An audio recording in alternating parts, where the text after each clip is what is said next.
একসময় যে ড্রাগন ফল ছিল পুরো আমদানি নির্ভর ও সাধারণ মানুষের নাগালের বাইরে, এখন সেই ফলই ব্যাপকভাবে উৎপাদিত হচ্ছে দেশের মাটিতে। এর পেছনে রয়েছে অনেক উদ্যোক্তার সংগ্রামের গল্প। তেমনই একজন উদ্যোক্তা কম্পিউটার ইঞ্জিনিয়ার মাজহারুল ইসলাম নাঈম। পরিত্যক্ত জমিকে কাজে লাগিয়ে ড্রাগন ফল চাষে হয়েছেন সফল। 2021 সালে করোনা অতিমারির সময় 320% জমি লিজ নিয়ে ড্রাগন চাষ শুরু করেন মাজহারুল ইসলাম নাঈম। ইউটিউবে কৃষিভিত্তিক বিভিন্ন ভিডিও দেখে মানুষের কর্মসংস্থানের কথা চিন্তা করেই কৃষিতে যুক্ত হন তিনি। শুরুতে অনেক চ্যালেঞ্জের মুখোমুখি হলেও ধীরে ধীরে সফলতা পান। চারপাশের মানুষজন যেভাবে বেকার হচ্ছে, কি করলে মানুষ বেকার হবে না, তখন চিন্তা করলাম যে এই যেটা কৃষিকাজ, ফল ফসলের আবাদ, এইটা কখনো শেষ হবে না।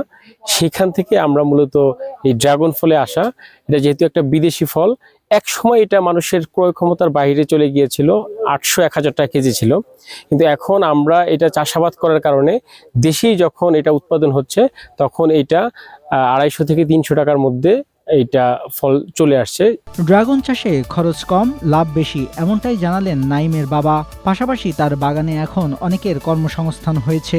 ড্রাগনে তেমন একটা বেশি খরচ নাই। খরচ বলতে আগাছা পরিষ্কার করাই খরচ বেশি, আর ঔষধ, সার ওষুধ দিয়ে আমরা কোনো কেমিক্যাল ব্যবহার করি না। ড্রাগনের 20 থেকে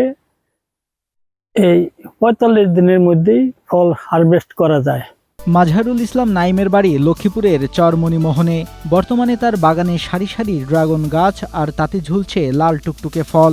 অনেকেই তার বাগান দেখতে দূর দূরান্ত থেকে আসছেন, আবার অনেকেই নাঈমের সফলতা দেখে ড্রাগন চাষে আগ্রহী হচ্ছেন।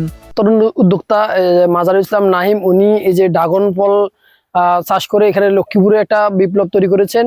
এখানে আমরা এক সময় দেখতাম যে এই ড্রাগন ফলটা আসলে ছিল বিদেশি ফল। এই ড্রাগন ফল বাজার থেকে কিনতে 600 টাকা 700 টাকা করে লাগতো। কিন্তু এখন আসলে এই যে তরুণ উদ্যোক্তা মাজহারুল নাঈম সহ আরো যারা লক্ষ্মীপুরে ড্রাগন চাষ করেন, তারা এই ড্রাগন চাষ করার কারণে এই ড্রাগন সহজলভ্য হয়েছে এবং দামও কমে পাওয়া যাচ্ছে। জেলা কৃষি সম্প্রসারণ অধিদপ্তরের প্রশিক্ষণ কর্মকর্তা মোহাম্মদ মঞ্জুর হোসেন জানান, পর্যাপ্ত রোদ থাকলে ড্রাগন চাষ সহজ ও লাভজনক। এমনকি বাড়ির ছাদেও এই ফল চাষ করা সম্ভব। তাই দিন দিন বাড়ছে ড্রাগন চাষে মানুষের আগ্রহ। যুবক আছে, এটা হচ্ছে যে কি আমাদের কৃষি সম্প্রসারণ অধিদপ্তর থেকে আমরা ফল বাগানের প্রদর্শনী দেই। তো কোনো বেকার যুবক যদি চায়, তার জমি থাকে এবং ড্রাগন চাষে আগ্রহী হয়, আমাদের সাথে যোগাযোগ করলে আমরা তাদেরকে এই ফল বাগানটা করে দিতে পারবো। পরিত্যক্ত জমিকে কাজে লাগিয়ে শুরু হওয়া এই উদ্যোগ এখন শুধু একটি সফল বাগানের গল্প নয়, এটি কৃষিভিত্তিক উদ্যোক্তা তৈরির পাশাপাশি স্থানীয় অর্থনীতিতেও যোগ করেছে নতুন সম্ভাবনার মাত্রা। Desk report, Asia post.